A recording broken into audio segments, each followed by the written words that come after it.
What's going on, everybody? This is very much a different video indeed. I'm at Glen Helen on a Thursday because we're here with the van's covered up.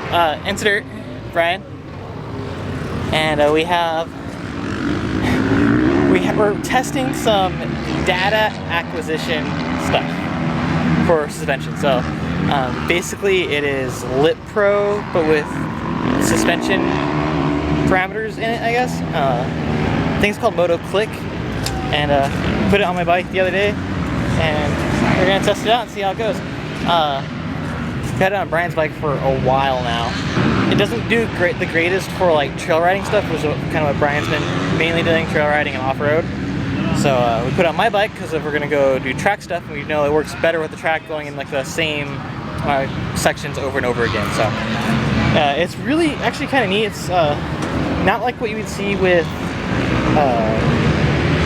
you see the factory teams have, where they have like a little wire and a little reel.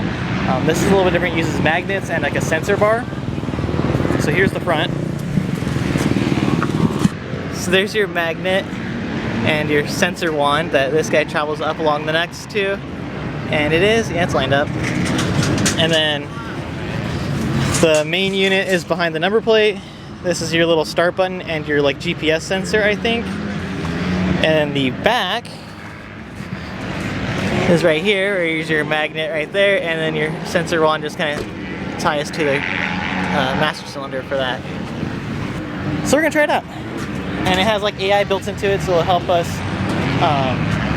tell you which way you should adjust your clickers and that kind of thing. So we're gonna try it out. The only downside I see to it so far is you have to have your phone, because it connects to your phone through an app and all that, and you have to have that on you as you ride. That's the only thing I don't really like about it, mainly because I don't have pockets. So we'll try it out. We'll see how things go, and see if it can make me and my system any better than it is. So yeah, let's get to it.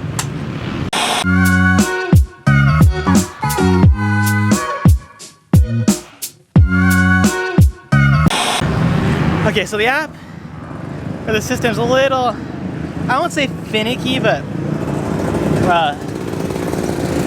so Brian told me when I get out there, before I go on the track or before I start going, hit the button, because there's a button on the little part that goes on the handlebar. Hit the button, and then it should start recording data. So what I do is on the phone, I'll put a screenshot for you. On the phone, when it's connected, you hit Start New, and you can see here I have 8. There's 8 sessions on the device because Brian used it a few times. So hit Start New, and then when I get to the track where I want to start riding, I hit the green button on the thing, and it should turn green. It should turn solid green, and that's how I know it's recording. So I rolled onto the track, hit the button, and I couldn't tell if I physically pressed the button or not. And I don't think I did. I don't know if I have to hold it or what. So, and then Brian's like, you don't have to be on the track to do it. You just have to be like next to it. So next time I'll go out there. I'll probably be on the start line and sit there and hold the button and really look at it, make sure it's green, because I couldn't tell if it was green or not. And then start recording. And then we should be able to see what it is. So, but yeah, so far I mean, it's great. It'll be kind of cool, I guess, if it works. But so far it's not. Didn't work, but could be just me, so not being able to press the button right. And with the gloves on, I can barely feel it. Shoot, I can barely feel when I press the GoPro button on my GoPro to turn on the recording, and I forgot to do that before I started doing this whole thing anyway. So we'll go out here in a few minutes and try it again and press the button and make sure it's green before I start rolling on the track.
things I do for video content. Alright, so I did 3 sessions so far. So first session I didn't understand the rules of engagement, I guess. I don't know. I didn't understand how to use the thing, so I tried hitting the button while I was kind of like rolling on the track. Don't need to do that. Just need to hit the button before you get on the track. So when you're off the side of the track, just hit the start button, get on the track, do your laps. When you pull off, hit the start button again, or stop button, and then what you can do is when you get to the lap, when you get into the app here, I'll post a screen. I'll do like screenshots of this. So, and I'll walk you through it. So you go to sessions, and you hit download, and you do like the most recent one. So it's like gonna always be 0. We found out it only does it holds up to 8, and the most recent one's the topmost one. It's just gonna be 0. So you hit download, it downloads it. Then you come out and go down to the bottom button right there in the middle. Hit lap times. Will pull up a map, which is really neat. And then that map, if it does it right. So the first time, so then I went out for the second session, and we were having a little bit of trouble with it like not picking up everywhere on the track. It was like jumping from ping to ping, and I guess like cutting whole sections of the track out on the map. So they said it was maybe a power issue. So I took off the number plate and zip tied the thing a little bit better, and made sure the wires were all plugged in, and underneath the seat made sure everything was plugged in, and went out again. And now we got this map. So I'll take a screenshot of it. And then it actually shows pretty good. So the next thing you have to do is you have to like zoom in where you want to put your start-finish line, and it's hit 2 little dots on either side. I can zoom in on that. So like I zoomed in on it, and make your start-finish line so now it will configure the track and do your lap times for the whole thing, which is kind of neat. And then if you can zoom out, and you can like see at the bottom here, it shows what your lap times are, and it'll go through each one and highlight which lap it is and what your lap time was, which is kind of neat. And then if you go up to the top here, see there's those 3 sections: lap times, sections, trail, and then you have suspension. And then that little section will show, that little red dot correlates to the graph that's below it and what your suspension is doing on that particular part of the track in the graph. And you can toggle out front and rear, with the front being orange and green being rear. I'm trying to do this one-handed, by the way. There you go. So you can toggle out the front and rear, what's just doing what, and you can switch between position and speed, and whatever that means. So like me, it's like, okay, what am I looking at as far as the graph goes, and what is it doing each lap, and what, matters, or what am I supposed to be looking at here? And honestly, I'm not sure. But what you can do is over here on the far right, there's the little AI setup. You can click on that. It pulls up to this big old disclaimer, and then you select sand or hard pack. We're at hard pack. I'm gonna leave the sensitivity kind of in like 3/4 low, or 1/4 up, whatever. And then I hit OK, and then it gives me this thing, which is fork springs. So my springs are too hard, kind of an air fork. Front fork valving OK, whatever that means, -3. Rear shock spring OK 2. Rear shock valving OK 5. So if I hit OK on that, then it gives me what I should try to do. So it gives me like suspension settings. So here it says compression. Now it's not telling me if I need to go in or out though. It just says compression 3 clicks, rebound 5 clicks, high speed compression 2/4 half turn, 2/4 turns, so half. Low speed compression 2 clicks, rebound 4 clicks on the rear shock. Huh. So this is what I gotta figure out what it means. So and it kind of tells you what settings you should try next, I guess. So if this is all saying turn the stuff in. It's saying my forks are too stiff, so I would want to say clicks out then. Interesting. But then it gives you that setting, so it's kind of neat. And what to try for your next session. Yeah, so it really depends on because of the just temperature you're working, make it expand. So were the changes that it suggested what you thought, or you're not sure? I'm not sure, honestly. Okay, so we're gonna make some changes according to the AI. It said in on everything. I'm not sure what that. So we're a little bit too stiff on the spring rate, but we're also a little too soft on the compression and rebound. So we're gonna make some adjustments according to AI, and then we're gonna go from there. Thanks, guys. So, going off of this, I checked my air pressure, which was actually a little bit, since I rode a bunch, it's was pretty high at 158, which I normally have it like at 150-ish, so we've dropped it down to 150. And then on here it says to go clockwise on everything, so it's turning them in. So I did that. I went 3 clicks in on the compression on the front, 5 in on rebound, and then for the shock I went 2 1/4 in on high-speed compression, 2 clicks in on low speed, and then 4 clicks on the rebound, and we'll see what happens. Just going off of what it's telling me. So.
so what do I think?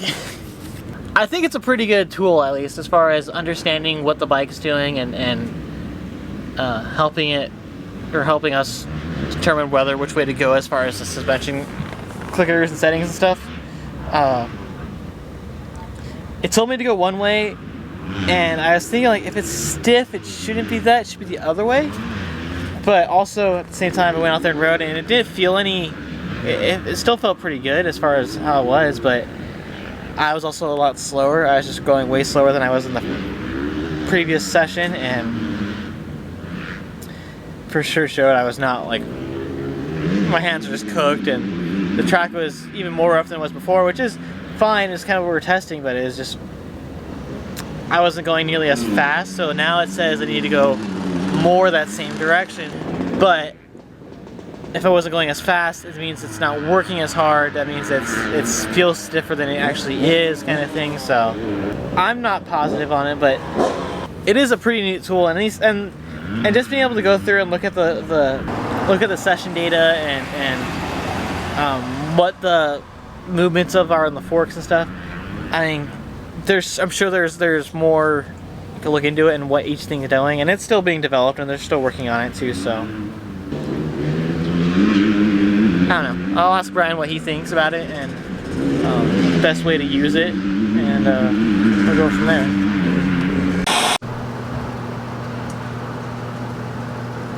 So we're back at N2Dirt to ask Brian what he thinks about Motoklik. Yeah, so back in the shop here, we got some testing done at Glen Helen, and I've had a few people ask me what good suspension is, and that's a good question. One thing that we like to determine is what the customer's needs are and how to figure out what good suspension is for them. The Motoklik system helps us figure that out and gives us just the feedback that we need from a technical standpoint, where you're at on the track, what bumps you're hitting, and how far the suspension's going through the travel, and what speed at the location of the jumps or the bumps. And that's very, very helpful to us as suspension technicians to like figure out if everything's moving the way it should and working the way it should. And that's pretty much the gist of it. We like the Motoklik system better than some other systems that we've looked at. Probably the biggest reason is user interface is really easy. It's on an app that you can put on your phone, and you can analyze it quickly. And then also the system is very robust. You don't have to worry about the parts getting broken or strings getting clogged with dirt or things that are difficult to get on the bike. So we're really happy with this, and we're going to continue using it.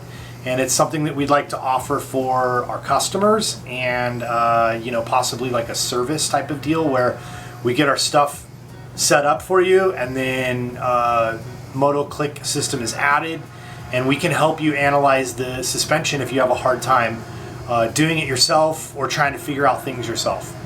So in a nutshell, that's it. Thanks. And how could we talk to you if we wanted to get to know more about it? You can reach us on Instagram at the letter N, the number 2 dirt. We've got an email address, info@n2dirt.net, or you can hit our website, and there's a questionnaire box there. You can find us or give us a call. Cool. Thanks. If you guys like this video, hit the like button. If you haven't yet, subscribe. Thanks for watching, and as always, I'll see you guys in the next one.